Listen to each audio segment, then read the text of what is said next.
Designs by Diane. Today we're going to make this Irish chain quilt. Come along and let's get busy quilting. This is the pattern for our Irish chain quilt. It's made up of two types of blocks, a solid block and a 9-patch block. It's 3 blocks across and 3 blocks down. That makes our 9-patch block. For our 9-patch block, we're going to cut 3.5-inch strips of the green material and the white material and construct the block. Then we will alternate it with the plain blocks. This is going to be 5 blocks by 7 blocks long for a total of 57 by 75 inches by the time we get the borders on. This quilt is very versatile to be used for decoration at the seasons of the year. I have chosen to make ours as a St. Patrick's Day quilt, but it would do just as well as the Valentine's, Christmas, or Halloween quilts. So let's get busy. For this quilt, we're going to need the regular tools, our sewing machine, all the things that go with it, our rotary cutters and our rulers that we need, our squares, and our cutting mat. In addition to this, we're going to need approximately 2 1/4 yards of our dark material. This green is what I've chosen for this quilt. We will need about 3 1/4 yards of our lighter color, and this white actually is a white on white, and it actually has the shamrocks on it. So that's going to go with it really well. We want to get good quality fabric. We want to make sure it has no holes, tears, or dry rot when we buy this material.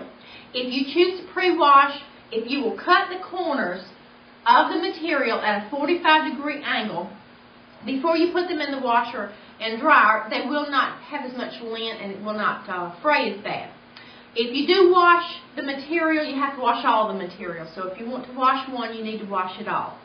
After you get your material out of the dryer, if you will take it out during that last cool down cycle, hang it over a coat hanger and let it dry in that position. It's usually not too bad to work with. So that will be good. Also on this quilt, since we're going with the St. Patrick's Day theme, I had a friend who has an embroidery machine do up these opposite blocks, the solid white blocks. We're going to have a shamrock on these blocks. So if you want to do something like this, do it ahead. Do it on a block that is larger than you need, and then cut it down to the correct size after they've done the work on it. It will pucker the fabric and take it up a little bit, so add a couple of inches to the squares and give it to your friend. Let them do their work on it and get it back, and then square it up for the quilt. We're ready to start cutting our fabric now. I have the green fabric. However, I do not want to work with this large bolt and have it pull on me the whole time I'm working with it. So I want to take about 1 yard or so off. We need 8 strips of the 3.5-inch strips, so that's about 28 inches worth. So if I get about 1 yard, I'll be doing good. Take your material, cut through the selvage, just like this in a V. Tear it. We want to find the grain line. So we're going to tear it across. Get rid of the rest of it. We don't need that right now. We're going to take our material and we need to square it up so that our strips will be square. If you do not do this step, you may wind up with zigzag strips when you cut them. So we want to take our material, after we've torn it, get our selvages together. Now the selvage is the side that has writing on it or little holes on it where it was attached to the machine. Those are the selvages. We want to pick it up by the selvages and get the selvages even. As you will see, we're going to have some trouble getting it to hang straight. That is our goal. We want to hang straight. Mine is not. I'm going to slide the 2 layers, the front one right and the back one left, until the bottom hangs evenly and straight down. We do not want it to have a blousy look. Okay, I have my material looking good at the bottom. Maybe just a little bit more to the left on that one. Okay, now we're going to put it down on our cutting board. And I call this hand pressing. We want to get all the wrinkles out and make sure it's nice and flat.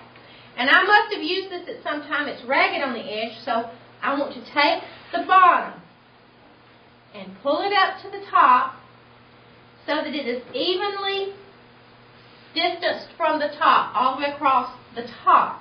I don't care about the side here. I'm not worried about that right now. I want to make sure my selvages are even, it hangs straight, and then bring that fold up to where it's the same distance from the top. Now we're going to take our square, and this is a large 15-inch square. We need a square that's got at least 6 inches this way and enough of a run this way to be taller than our material. The longer the run on the bottom, the more square you can get it. Take your square, line it up with the bottom of your material. It doesn't matter which line you use, as long as your ruler is above the top and below the bottom of your fabric. Line that line up with the bottom.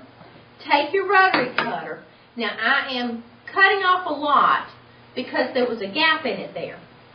But I would only cut out the amount that I had to get the end squared up. I now have a 90-degree end. It's squared up very nicely. I'm going to fold my material up on here and rotate my mat because I'm right-handed and I want to be cutting in a safe way. I'm going to need 3.5-inch strips, so I will slide my ruler back to where the 3.5 line is with the left edge and it's even at the bottom. Okay. 8 strips of the green. 1. You line it up each time. Press down firmly with your cutter. Do not make the mistake of coming down on top of your ruler and coming across your fingertips. If you're not sure, put it down on your mat and slide it to the left until you can hear it tap against your ruler. Then with a firm, even pressure, cut through your material and you should get all your layers. Be careful to keep the end on your rotary cutter because it will keep the blade sharp. If you dull your blade, you will have little sections that don't cut all the way through. So be careful with your rotary cutter. I'm going to finish cutting the green strips and then I'll be back.